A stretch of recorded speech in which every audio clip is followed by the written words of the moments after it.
Welcome back to Her Poison Pen. Today we're going to talk about bloody backstories. You have a villain, a monster, an evil person, or possibly even a scary critter. But no one or no thing is 100% evil.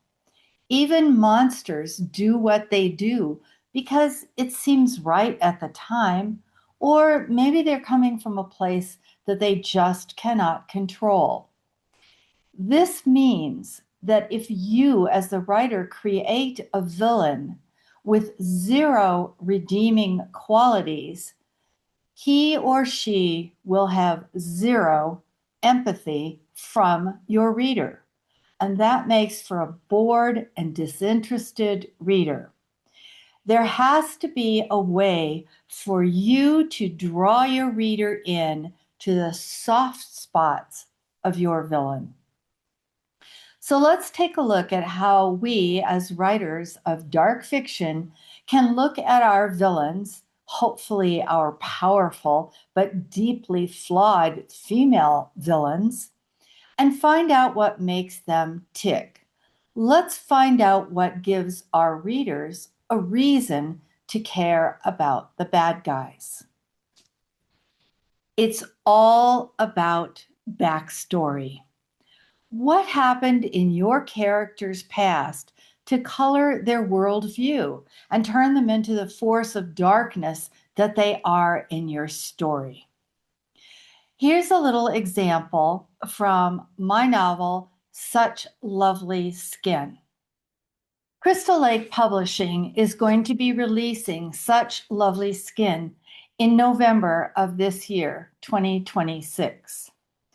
I'm going to share a little bit about the villain in this story without giving any spoiler alerts. Don't worry, you're going to be surprised. Mei Li was a little girl who was raised in abject poverty in a filthy part of a major city in Thailand. The story is contemporary.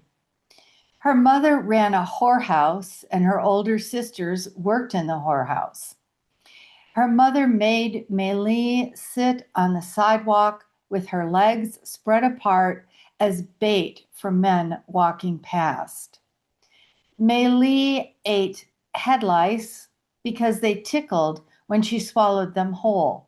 They were her only toys.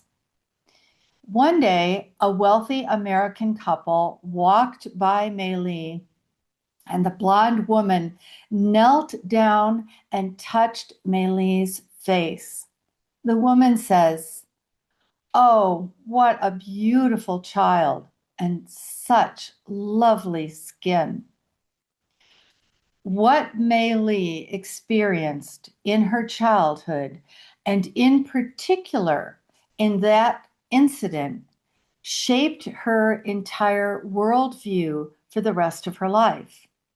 Her definition of what was beautiful and lovely became imprinted at that moment, and it determined her life path.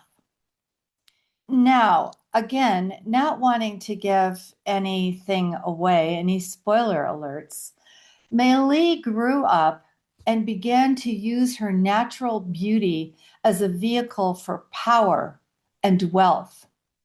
And she performed unspeakable acts of horror and torture on beautiful young women. However, despite her cruelty and her truly horrible actions as an adult, readers can empathize with her because they understand how she became what she is in the story. She doesn't get a pass. It's not okay what she does, but readers understand a little bit where she's coming from and why she does what she does. Now, I share Mei Li's story in part with you to illustrate how you can go into your villain's past and learn what shaped their worldview. Now, I'm not saying evil, cruel, horrible things, once again, get a pass. But somehow knowing what happened in your villain's childhood, or even sometimes their traumatic events as an adult, will help you as a writer to create empathetic and more believable villains. Now, a couple of very quick suggestions on how you can learn about your character's past. The first one is to sit down with your character, just the two of you, in a safe space. Remember, they're villains. Ask them to tell you the stories of their life. Ask them to tell you what happened when they were a child, and take good notes. Now, some writers tell me that they use a photograph of someone they find in a magazine, or they go online and they look for a particular character type and print that out and talk to that photo or talk to that printout. I also have one writer friend who goes to the dollar store and she buys a new inexpensive doll each time she starts a new novel. And that doll represents her villain. So she will sit down with that doll across from her and have a long conversation before she begins writing. A second thing that you can do to kind of understand how your villain might have come to be the way she is to call a friend who's a family therapist, a counselor, or maybe even a life coach.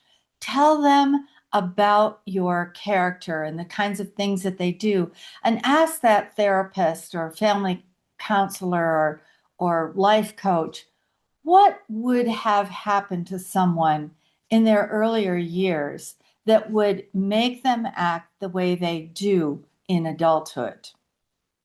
Okay, now you have a little peek into understanding why your villains and monsters do the things that they do. You can create bad guys with empathy in mind. And when you do that, you will have a winning character to play with. Now then, maybe it's time to head on out to the dollar store and pick yourself up a doll. And when you come home, remember, put some words on paper and always stay witchy.